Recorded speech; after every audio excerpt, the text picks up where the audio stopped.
Assalamualaikum warahmatullahi wabarakatuh. Kembali lagi bersama kita di channel Pangeran Cahaya. Saudara-saudaraku yang dirahmati Allah Subhanahu wa Ta'ala, dimanapun Anda berada, senantiasa dalam lindungan dan rahmatnya Allah Subhanahu wa Ta'ala, diberi kesehatan dan kelimpahan serta keberkahan di dalam mengamalkan segala cita-cita yang ada. Maka hadirin semuliakan Allah Subhanahu wa Ta'ala, kita sudah sama-sama mengetahui bahwa perintah-perintah Allah Subhanahu wa Ta'ala di dalam Al-Quran itu untuk mengembalikan daripada amanah kepada Allah Subhanahu wa Ta'ala. Melalui apa mengembalikan itu? Tentunya melalui nurnya itu, karena nurnya itulah yang menjadi ruh kita. Jadi jangan merasa kita yang hidup, jangan merasa kita yang melihat, yang 7 sifat di diri. Kudroh artinya kuasa, iroda artinya berkendak, ilmu tahu, hayat hidup, sama mendengar, basor melihat, kalam berkata-kata. Itu ruh yang ada di diri kita. Maka ruh itu tiada lain daripada nur. Nur itu rahasia daripada Tuhan. Berarti sifat yang ada pada diri kita, nyawa yang ada pada diri kita, itu sifatnya Allah. Jauhkah Allah? Jauhkah? Kemana menghadap mencari? Kira-kira Allahu Rabbana. Jadi jangan kita akui kita kesana kemari siang dan malam, pagi dan sore dan sebagainya, kita selalu mengakui daripada sifat-sifat kita. Padahal kudro, irada, ilmu, hayat, sama, basar, kalam itu adalah sifat-sifatnya Allah Subhanahu wa Ta'ala. Maka hadirin semuliakan Allah Subhanahu wa Ta'ala, tidaklah apa yang dikatakan Nabi, apa yang dikatakan Nabi itu kecuali itu wahyu, kalam Allah, kalam Tuhan. Jadi Tuhan yang berkata-kata, Tuhan yang berkata-kata yang sebenarnya, Allah yang berkata-kata yang sebenarnya, bukanlah Nabi Muhammad SAW, bukanlah Nabi Musa alaihi salam, bukan. Ini secara hakikat. Wa ma yantiqu anil hawa in huwa illa wahyu yuha. Tidaklah Nabi SAW itu berkata-kata kecuali dengan wahyu saja, dengan kalam Allah. Bukan berarti Allah pergi kepada Nabi Muhammad, Allah pergi kepada Nabi Musa, tidak. Tapi sirnya, rahasianya bertajalli kepada tiap-tiap batang tubuh yang ada. Maka apa-apa yang menyerupakan sebenarnya tentang Tuhan itu bukan Tuhan. Tuhan itu laisa kamitslihi syai', tidak bisa diserupakan, tidak bisa dibayangkan, tidak bisa dirasa-rasa, tapi bisa dinyatakan. Kalau Allah Subhanahu wa Ta'ala itu laisa kamitslihi syai'. Kalau ruh itu bisa dirasa. Ruh itu bisa dirasa. Memang tak berupa ketika ruh itu belum masuk atau belum nasab kepada di dalam, belum nasab. Tapi ketika dia nasab masuk ke dalam batang tubuh itu, maka ruhani itu berupa seperti batang tubuh kita. Tidak ada yang lain, hadirin semuliakan. Jadi rupanya itu mirip dengan batang tubuh kita. Maka terdapat contoh yang baik untuk diikuti. Untuk diikuti, yaitu bertemu dengan Allah itu, contohnya, sempurnanya adalah mencontohi Rasulullah. Mencintai Allah itu cintai Rasulullah. Ikuti Rasulullah. Maka dari sejak masa dahulu kala, semua daripada sahabat, semua daripada wali-wali Allah itu senantiasa untuk mengikuti iktibar kepada Nabi Muhammad SAW. Karena beliau ini adalah tajalli mazhar sempurnanya Allah Ta'ala. Maka tidaklah Nabi SAW itu seperti apa yang disangka-sangkakan fitnah-fitnah atas beliau. Maka siapa yang ingin ma'rifatnya semakin sempurna, semakin kamil, ikutilah baginda Nabi SAW. Semakin dekat kepada baginda Nabi SAW, tata caranya, akhlaknya, kemudian adabnya, maka semakin dekat dengan Nabi SAW, maka semakin kencang, semakin bagus ma'rifatnya. Tetapi semakin jauh daripada Nabi SAW, maka semakin jauh juga ma'rifat dia. Maka hadirin semulakan Allah Subhanahu wa taala, fikih itu jangan fikih-fikih terus. Jangan juga hakikat terus, iman tauhid terus. Jangan juga tasawuf terus. Jangan juga ma'rifat terus. Jadi fikih, tauhid, tasawuf, ma'rifat. Iman, Islam, ihsan, ma'rifat. Syariah, thariqah, hakikat, ma'rifat. Ini empat jari. Maka hadirin semulakan, tatkala baginda Nabi SAW di dalam kandungan beliau Sayyidah Aminah radhiyallahu anha, sungguh terasa singkat merasakan bagaimana bahagianya rumah tangga daripada ayahanda, bunda daripada bapak dan ibunya Nabi SAW. Padahal apa? Tatkala itu Sayyidah Aminah masih mengandung Rasulullah SAW. Nabi umur 2 bulan sudah yatim, Pak. Sudah yatim. Ada juga luar biasa, Masya Allah. Allahu Akbar. Maka Nabi SAW itulah akhlaknya, adabnya yang patut diteladani oleh umat yang mengaku umatnya Rasulullah. Jangan kita mengaku umat Rasulullah kalau kita tidak ikut daripada adab dan akhlaknya Rasulullah. Ya meskipun kita tidak seperti beliau, jauh lah, tidak mungkin lah, jauh sekali. Meskipun jauh daripada adab kita, akhlak kita, yang penting ada niat untuk ittiba, niat untuk mengikuti cara baginda Nabi SAW. Karena semua para wali, semua para sahabat wali itu, ulama itu semua ikut kepada Nabi SAW. Maka itulah hadirin semulakan, perkara-perkara yang diridhoi oleh Allah sebenarnya itu ada pada kekasihnya yang paling dicintai. Siapa kekasihnya yang paling dicintai? Itu adalah Nur Muhammad. Siapa Nur Muhammad yang sempurna tajallinya? Itulah Rasulullah. Itulah Rasulullah SAW. Nabi Muhammad bin Sayyid Abdullah, Sayyidina Abdullah, Sayyidina Muhammad bin Sayyidina Abdullah. Inilah tajalli yang sempurna untuk menjadi apa? Suri tauladan bagi kita semua. Tapi ini berbeda jalan ya, berbeda thariqah, beda jalan, silakan saja, tidak ada yang melarang. Tapi kalau kita yang mengaku umatnya baginda Nabi, jangan pernah mengatakan diri kita itu ma'rifat baru tidak ikut baginda Nabi SAW. Baru kita meninggalkan daripada fikih, kita meninggalkan daripada tasawuf, kita meninggalkan daripada akidah. Meskipun kita belum mampu untuk melakukan fikih, belum mampu melakukan tasawuf, jangan nafikan. Jadi siapapun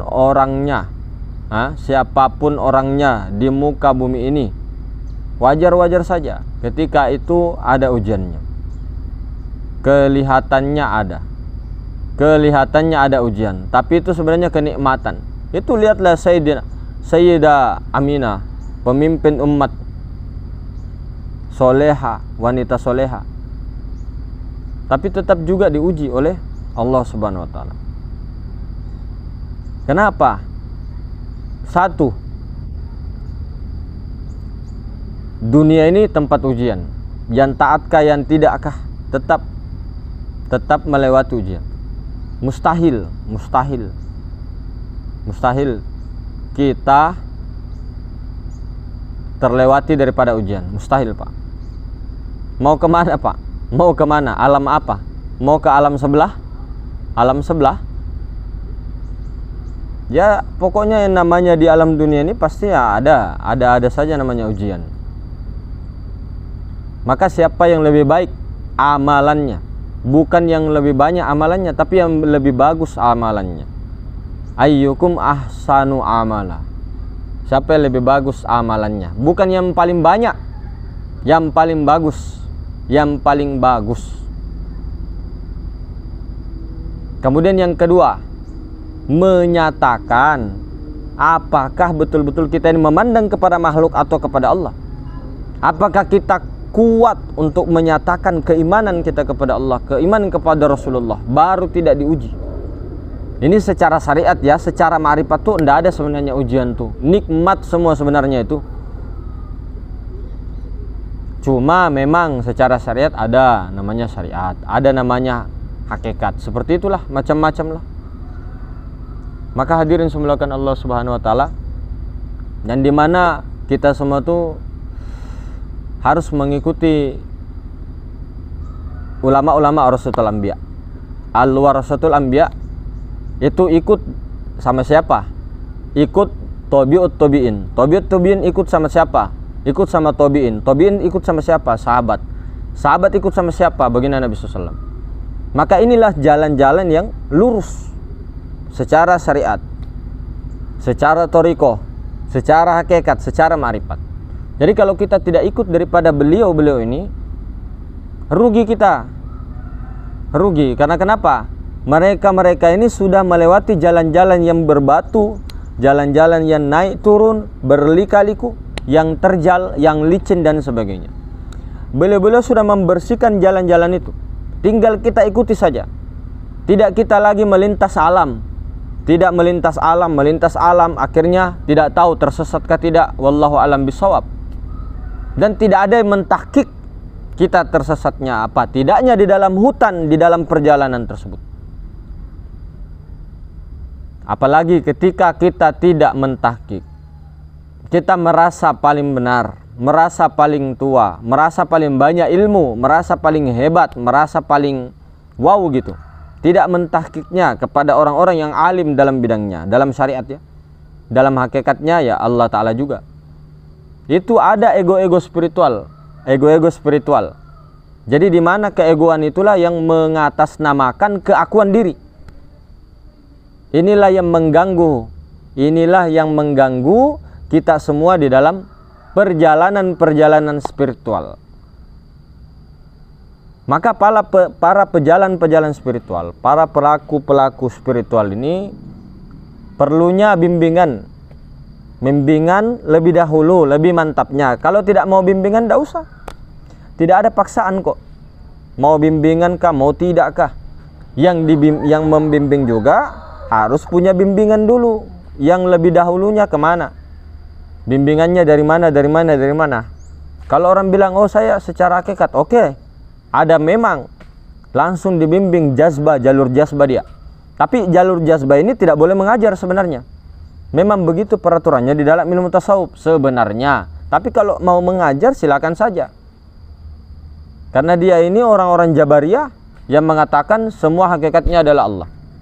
Jadi tidak lagi mengikuti tata tertib manusia, aturan-aturan yang ada di dalam ilmu-ilmu syariat, ilmu thariqah, ilmu akidah. Terserah saja, boleh mau diambilkah, mau tidakkah, silakan saja, tidak jadi masalah. Maka hadirin semulakan, bagaimana di dalam perjalanan-perjalanan ini betul-betul mengamalkan daripada keempat bidang-bidangnya, betul-betul mentawajuhkan, mentahkik orang-orang yang alim di bidangnya, syariatnya, thariqahnya, hakikatnya, ma'rifatnya. Maka itu tadi ikuti yang sebaik-baik manusia, Nabi SAW. Maka kata riwayat-riwayat yang ada, kata riwayat-riwayat yang ada, ketika engkau punya nama, namakan dengan nama Muhammad. Namanya itu loh, merinding. Namanya Muhammad ini nah, nama Muhammad ini nah, ini yang terpuji, subhanallah. Nama inilah nama juga yang dipakai oleh Allah, Nur Muhammad. Nama para kekasihnya, itu Muhammad.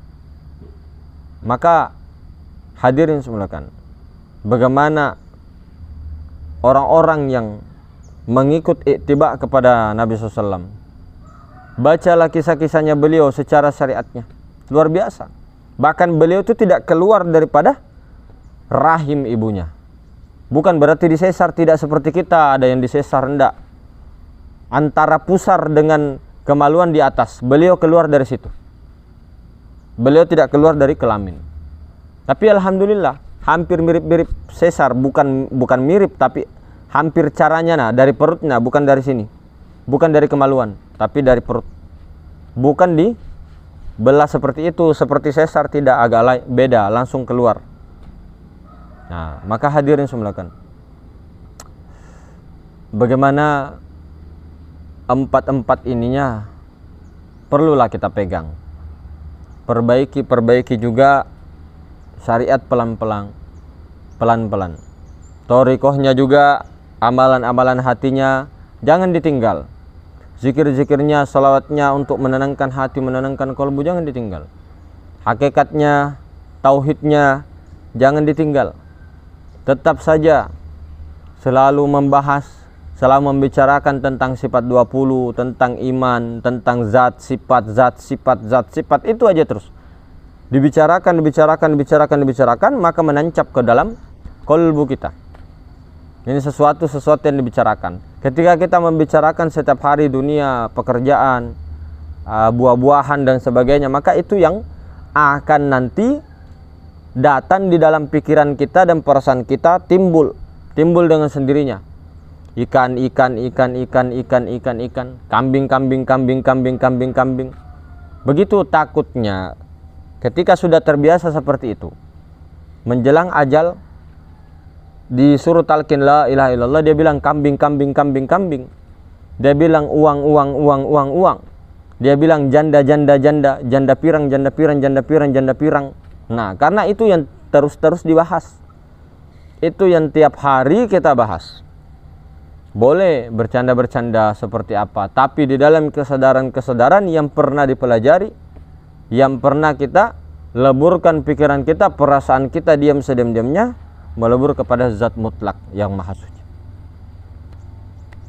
Maka kembali lagi tadi, hadirin semulakan, bagaimana selalu prasangka baik dan selalu musyahadahkan anak keturunan kita juga. Jangan pernah pandang anak kita, jangan pernah pandang dalam sirtu anak kita, tapi pandanglah semua. Lihatlah dalam pandanganmu adalah Nur Muhammad. Lihatlah segala semuanya adalah Nur Muhammad. Ini melihat orang Nur Muhammad, melihat hewan Nur Muhammad, melihat apapun Nur Muhammad, mau makan Nur Muhammad, mau mandi Nur Muhammad. Mesrakan terus sampai betul-betul fana di situ. Jadi kalau sudah fana, tinggal menjaga kekefanaan itu sampai hingga baqo billah. Hingga kekal fananya 24 jam. Maka hadirin semulakan, bukan berarti kita itu hanya bernama Muhammad, hanya bernama Ahmad, tapi tidak mengikuti daripada apa-apa yang telah dinamakan seperti nama kita. Misal, jadi nama itu juga penting. Nama itu penting. Nama itu berpengaruh juga. Kalau di dalam sisi ilmu syariat, kalau namanya dia Rahmat, misal, kalau dia belum mengenal dirinya, ya, belum mengenal jati diri sebenar-benarnya diri, maka dia itu kebalikan daripada arti namanya. Dia akan menjadi seperti itu. Misal rahmat, kasih sayang, berarti kebalikannya rahmat itu apa? Kebalikannya kasih sayang itu apa? Kejam, bengis. Jadi ketika si Rahmat ini yang bernama Rahmat belum menemukan jati dirinya, maka dia itu kejam. Dia itu tidak bagus orangnya lah. Pokoknya tidak berkasih sayang. Nah, tetapi ketika dia sudah menemukan jati dirinya, maka dia pasti berkasih sayang. Kalau sudah menemukan jati dirinya. Jati dirinya itu bukan dirinya, tapi diri sebenar-benar diri. Itulah Maha Guru. Maka selalulah senantiasa, nah, meskipun bukan bulan Maulid, berselawat secara syariatnya ke beliau, tapi secara hakikatnya ke diri. Karena beliau hakikatnya juga tidak ada. Semua makhluk itu tidak ada. Beliau kan makhluk. Semua makhluk, Nabi semua makhluk. dalam pandangan. Tapi makhluk bukan yang makhluk sembarangan. Manusia tapi bukan manusia biasa, begitu nah. Semua apa-apa yang ada itu makhluk. Nah, tapi itu dalam konteks pandangan syariat. Ketika dalam pandangan hakikat tunggal, nah, maka itulah yang sebenar-benarnya. Siapa yang sebenar-benarnya? Diri sebenar-benar diri. Itu zat mutlak Allah Subhanahu.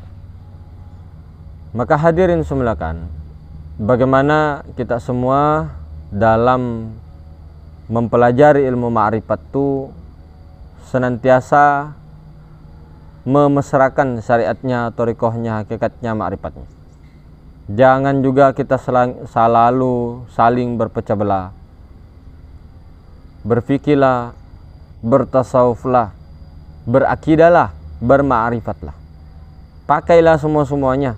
Pelan-pelan saja. Kalau tidak bisa menguasai semua ilmu fikih, tidak perlu juga, tidak wajib juga menguasai semuanya. Yang fardu-fardu ain saja. Seperti rukun 13 apa, rukun iman nah hafal dulu, rukun Islam nah hafal tidak kita ini. Apa kita lupa bahwa ketika ditanya rukun iman, rukun Islam sudah lupa. Jadi ketika ada aliran-aliran besok yang menyimpang, yang mengaku daripada umat Rasulullah, bisa kita tahu. Bukan kita salahkan, bukan kita salah-salahkan, tapi yang mengaku umat Rasulullah, yang penting dia rukun imannya 6 benar, rukun Islamnya benar, tidak berubah-berubah, itu saudara, itu pengikut Rasulullah. Kalau bukan, berarti bukan pengikut Rasulullah, bukan umat Nabi Muhammad, bukan umat Muhammad. Mohon maaflah, bukan kita berbeda pendapat terus menyalahkan, tidak. Tapi siapa yang ingin ikut Rasulullah, seperti itulah adanya. Secara syariat ya secara hakikat. Kemudian jangan juga hanya fikih terus, jangan hanya tasawuf terus, jangan akidah terus, tapi ma'rifat juga. La yasalu sholata illa bi ma'rifatillah.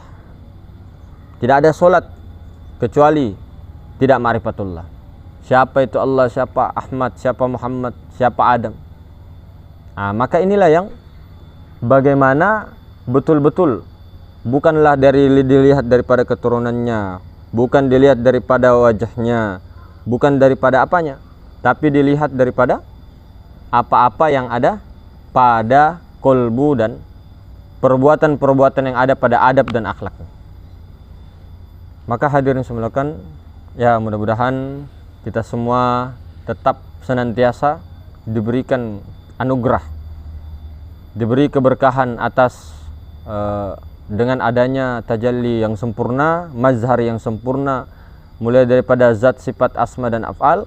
Kita serahkan tubuh hatinya rahasia itu kepada zat sifat asma dan af'al. Siapa zat sifat asma dan af'al itu? Itulah Allah. Nah, maka hadirin semulakan, setelah seperti itu, orang-orang yang seperti itulah, maka dia selamat dunia dan akhirat, insyaallah. Dunia dan akhirat. Yang penting menyatukan keempat-empatnya. Amin. Tapi ini tidak kita mengatakan kita paling benar, kemudian berbeda pendapat, salah dan lain, tidak. Semuanya terpulang, tergantung daripada masing-masing. Jadi mungkin seperti itu hadirin. Lebih dan kurangnya mohon undur diri, pamit. Kita daripada channel Pangeran Cahaya sedang di daerah Sedayu. Di daerah Sedayu. Oke. Mari kita akhiri pertemuan ini. Assalamualaikum warahmatullahi wabarakatuh.